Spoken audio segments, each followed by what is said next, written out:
Hai, assalamualaikum warahmatullahi wabarakatuh. Sekarang udah jam 12 malam lewat. Sengaja dadakan bikin videonya karena lagi semangat juga, karena ada beberapa temen yang nanyain gimana sih kemarin pengalaman nyapih ASI Aisyah, anak aku yang pertama. Karena memang ada beberapa teman, kebetulan dia sebenarnya nggak merencanakan untuk hamil, tapi alhamdulillah dikasih rezeki gitu ya, untuk hamil lagi.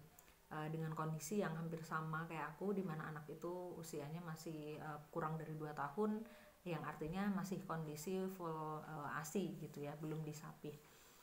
Nah, kemarin karena aku itu waktu hamil anak aku masih usia 1 tahun lebih gitu, itu eh, pasti ya masih ASI, walaupun udah enggak ASI perah gitu, karena memang waktu umur kurang dari 1 tahun itu anak aku udah campur sama susu formula. Kenapa udah campur susu formula? Karena kondisi yang memang di video aku yang kedua aku cerita kalau anak aku BBLR ya. BBLR itu berat bayi lahir rendah, dia cuman 2,1 kilogram, artinya dia kurang dari 2,5 kilo. Dan ternyata secara perkembangan berat badan itu uh, sampai dengan sekarang gitu, itu ya termasuk apa ya, mungil gitu ya, mungil gitu, terutama ketika sebelum campur susu formula gitu. Nah, kata dokter waktu itu anak aku usia sekitar 8 bulanan, 8 bulan ke 10 bulan, akhirnya direkomendasikan untuk ditambah dengan susu formula. Nah, susu formulanya apa? Waktu sebelum umur 1 tahun, aku lupa namanya apa ya, Infrantini atau apa gitu, itu rekomendasi dari dokter. Ketika udah lewat 1 tahun, ganti ke Pediasure, dan itu alhamdulillah sampai sekarang dia cocok banget gitu, maksudnya cocok banget. Dia suka, dan ketika diganti sama yang merek lain, dulu pernah pakai, soalnya beberapa bulan itu pakai S26 Gold. Ternyata uh, apa ya, selera Aisyah untuk mengkonsumsi itu dia lebih banyak atau lebih suka ketika dia minum Pediasure. Terus secara berat badan memang enggak yang wow gitu ya, karena ada anak yang kalau minum susu formula cocok tuh terus dia langsung gemuk gitu. Kalau Aisyah enggak, cuman setidaknya secara makan dia mm, nggak terlalu banyak gitu ya. Menurut aku sih biasa-biasa aja, bahkan aku cukup membebaskan dia untuk sesuai selera. Kalau lagi makan ya ayo, kalau enggak ya sesuai selera aja gitu. Karena aku nggak mengharuskan kalau makan tuh harus nasi gitu ya. Eh, nggak nasi pun nggak apa-apa gitu, asalkan dia roti makan gitu. Eh, sayur, buah, daging ya sesuai ini aja gitu. Nggak ada yang target yang harus banyak atau kayak gimana itu. Terus secara perkembangan berat badan juga, akhirnya yang awalnya di batas-batas bawah gitu dia mulai ke tengah, walaupun uh, enggak gemuk gitu ya, tapi dia udah mulai di batas normal gitu ya untuk ukuran bayi perempuan. Nah, itu alhamdulillahnya, jadi anak aku udah dari uh, awal, bahkan sebelum aku hamil itu sudah terbantu oleh susu formula, yang artinya ketika aku menyapih pun aku tidak ada kekhawatiran harus apa ya, beradaptasi yang awalnya ASI terus ke susu formula gitu. Jadi aku mulai terbantu karena anak aku sudah terbiasa dengan susu formula. Nah, pengalaman nyapihnya gimana, apa sih yang harus disiapkan gitu. Menurut aku sebenarnya dari berbagai hal yang kita alami dari awal kehamilan sampai mengalami proses hamil, melahirkan, kemudian punya anak, dan sekarang pengalaman hamil lagi, yang paling utama, kunci utamanya adalah mempersiapkan mental gitu. Karena semua berawal dari mental. Ibarat fisik kita siap gitu ya, segala hal di luar diri kita siap, tapi kalau mental kita nggak siap, itu berat banget sih gitu. Itu mungkin ya karena aku punya pengalaman baby blues di anak aku yang pertama. Aku ngerasain ternyata eh, apa ya, kondisi yang gak stabil dalam diri kita itu tuh sangat-sangat mempengaruhi ke lingkungan luar lainnya gitu. Jadi diri kita dulu diselesain baru keluar gitu. Nah, maksudnya mental itu gimana kalau untuk kita saat menyapih itu, yang pertama adalah kita harus benar-benar meniatkan dan tega gitu. Kenapa tega? Karena banyak yang gagal nyapih sampai berhari-hari atau bahkan berminggu-minggu, itu karena nggak tega gitu. Jadi ngelihat anak itu ngerengek atau bahkan nangis atau bahkan ngamuk gitu ya, nggak tega, akhirnya balik lagi gitu. Nah tapi sebelum aku lanjut ceritanya, mungkin aku sedikit sharing kenapa sih aku harus nyapih anak aku, padahal ada juga yang saat hamil dengan bersamaan dia tetap menyusui gitu. Nah jadi ada beberapa kondisi yang memang mengharuskan aku untuk berhenti menyusui Aisyah secara langsung, dikarenakan memang di awal kehamilan aku itu morning sick yang membuat kesehatan itu tuh turun gitu. Jadi ketika aku morning sick di trimester awal sambil menyusui, itu benar-benar memperparah kondisi gitu. Jadi sampai yang lemas, sampai yang pusing, sampai yang susah beraktivitas gitu. Nah setelah aku perhatikan, ternyata kondisi-kondisi itu tuh memuncak ketika aku menyusui. Tapi kalau pas lagi nggak menyusui, maksudnya karena aku bekerja juga, yang artinya selama aku bekerja itu aku nggak menyusui, ternyata kondisiku jauh lebih baik. Akhirnya setelah konsultasi ke dokter, memang ada kondisi-kondisi ibu itu, ibu hamil maksudnya, itu beda-beda gitu. Kalau memang kondisinya seperti itu, ya lebih baik dihentikan, karena selain mempersulit diri sendiri, maksudnya kesehatan aku juga jadi nggak bagus, mungkin ke anak juga jadi nggak nyaman, karena kan kitanya jadi sakit gitu ya. Akhirnya aku memutuskan untuk menyapih. Nah persiapannya apa aja? Yang utama sebenarnya memang mental ya, dibandingkan yang lain-lain gitu. Dimana yang harus tega gitu ya, ya gimana sih kita yang biasa berinteraksi gitu, interaksi batin kita itu kan seringkali melalui proses menyusui itu ya gitu. Karena proses menyusui itu kan bukan hanya kontak fisik kita dengan anak gitu, tapi ada kontak batin kita, bahkan terkadang ada komunikasi yang nggak nampak, yang mungkin tidak bisa dipahami dengan orang melalui menyusui itu gitu. Nah di situ yang harus berhenti, dan alasannya itu karena ada pihak ketiga gitu maksudnya akan ada adiknya lagi gitu. Jadi itu memang sebenarnya jangankan ke anak gitu ya, dari aku sendiri juga agak sedih gitu ya. Aduh harus berhenti, mana berhentinya itu di anak usia masih 1 tahunan gitu. Kayak ngerasa tanggung jawab kita rasanya kayak belum selesai gitu. Jadi benar-benar mental, dimana aku udah harus siap menatap wajah anak aku ketika mungkin dia nangis, mungkin dia merengek, atau bahkan mungkin dia ngamuk karena mau ASI gitu. Kemudian yang kedua, mempersiapkan kayak gini, kalau pengalaman dari adik aku dulu waktu dia disapih waktu kecil ya, itu tuh diganti dengan makanan ringan gitu. Nah waktu itu dia memang suka bolu kukus gitu. Nah aku jadi berusaha menyesuaikan anak aku tuh sukanya snack apa, jadi berusaha untuk disiapin itu gitu. Karena ternyata bener juga gitu, ketika kita ngurangin ASI, dia itu meningkat konsumsi snacknya gitu.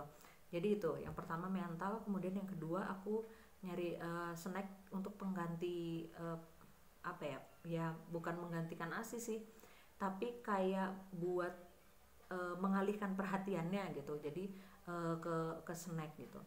Nah waktu aku sama Aisyah itu hari pertama sempat gagal gitu, maksudnya gagal karena kayak ngerasa belum dapat kliknya gitu ya. Maksudnya kan karena aku kerja juga, jadi pagi sampai sore itu sebenarnya dia udah minum susu formula dan itu fine aja gitu. Aku sengaja nggak perah ASI lagi, karena waktu itu kalau disuruh milih antara ASI sama susu formula, dia akan milih ASI. Jadi makanya ASI perahnya aku berhentiin, kemudian dia full mau nggak mau dia minum susu formula. Akhirnya disitulah kenapa terus susu formula itu berhasil gitu. Jadi berdampingan. Kalau minum ASI secara langsung ketika aku udah pulang kerja, sedangkan kalau selama aku kerja dia minumnya susu formula. Nah ketika aku tinggal kerja, dia kan seharian minum susu formula tuh. Nah dia itu punya kebiasaan kalau malam itu kalau mau tidur harus sambil nyusu langsung gitu. Nah ini kan jadi tantangan tersendiri ya gitu, waduh mana malam-malam, tantangannya mungkin kita secara fisik juga capek, secara mental juga mungkin ya udah mulai melemah ya mentalnya karena udah capek itu fisiknya gitu, sedangkan kita harus deg-degan takutnya nanti anak ini rewel gitu. Ternyata bener, dia nggak mau apa ya, tetap ngerengek gitu. Nah di sini mental aku agak melempem gitu ya, di awal agak, di hari pertama aku agak melempem, yang akhirnya dari pagi sampai malam dia nggak minum ASI langsung, tapi pas mau tidur aku tetap kasih ASI. Oke, gagal hari pertama. Nah kemudian hari kedua aku mulai membangun mental lagi, untuk bertekad tidak akan menyodorkan ASI lagi gitu. Nah aku sempat komunikasi sih, maksudnya kayak bilang sama Aisyah kalau nggak boleh ini lagi ya, bukan nggak boleh sih, bilangnya kayak kalau mau tidur pakai ini ya, pakai susu dot gitu. Nah itu awalnya dia tetap maksa mau gitu, tapi aku tetap tutup, jadi aku nggak mau kasih asi, nggak mau kasih asi gitu ya, dengan komunikasi yang biasa kita lakukan aja gitu ke anak gimana. Terus dia kan susah tidur ya karena biasa nyusu langsung, terus tiba-tiba ini nggak boleh minum asi. Sebenarnya kayaknya bagi dia nggak masalah sih nggak minum asi itu, cuman kebiasaan interaksinya itu loh gitu. Interaksi gimana ya, proses menyusu secara langsung itu sebenarnya yang susah, bukan asinya. Karena kalau secara asi dia mungkin sudah mulai terbiasa dengan susu formula itu. Akhirnya aku ganti dengan gendong. Jadi yang biasanya dia itu tidurnya langsung di kasur gitu ya sambil nyusu, ini aku ganti dengan digendong sambil pakai dot.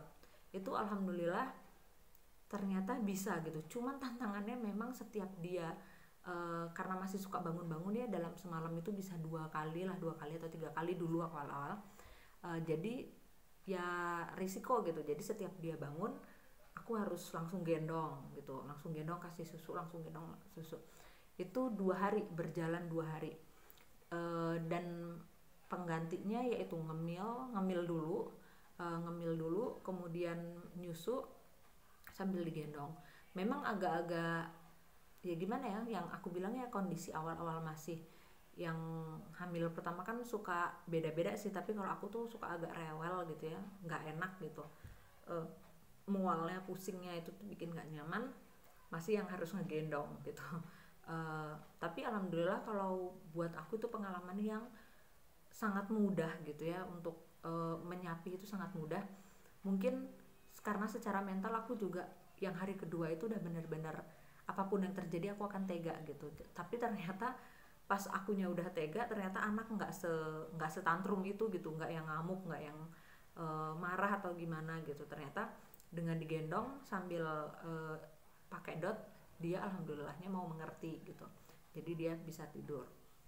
Nah mulai di hari ketiga itu entah ajaib gitu ya, tiba-tiba dia itu udah yang nyusu sambil tidur sendiri di kasur.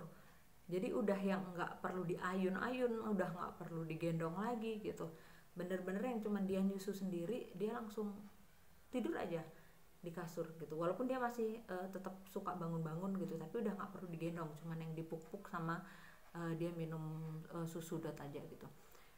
Dan itu berjalan sampai sekarang, dan ya itu aku cuman 2 malam yang harus gendong-gendong dia, setiap dia bangun aku gendong, setiap dia bangun aku gendong gitu. Sisanya bener-bener yang dia tidur sendiri gitu. Terus tantangannya di mana, kok kayaknya nggak menantang gitu sih gitu ya gitu. Nah itu sebenarnya kondisi anak itu kan masing-masing, dan kondisi kita juga masing-masing.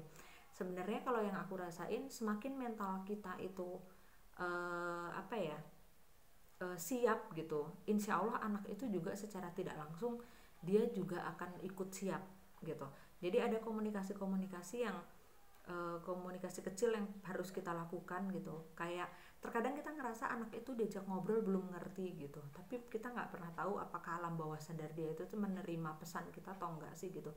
Jadi yang aku rasain sih dengan memberikan pesan-pesan kecil dia kayaknya jadi siap gitu, karena kitanya juga siap gitu. uh, yang di hari pertama aku agak melempem kan, ternyata anak aku juga jadi uh, apa ya, jadi nggak siap juga gitu untuk disapih gitu. Tapi ya itu, awalnya aku punya plan A, plan B, plan C gitu ya.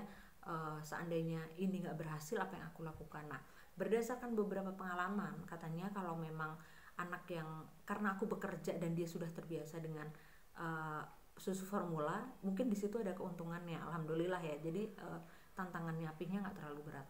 Tapi ada kan juga yang 24 jam anak itu bersama ibunya dan menyusu langsung terus, tidak mengenal susu formula.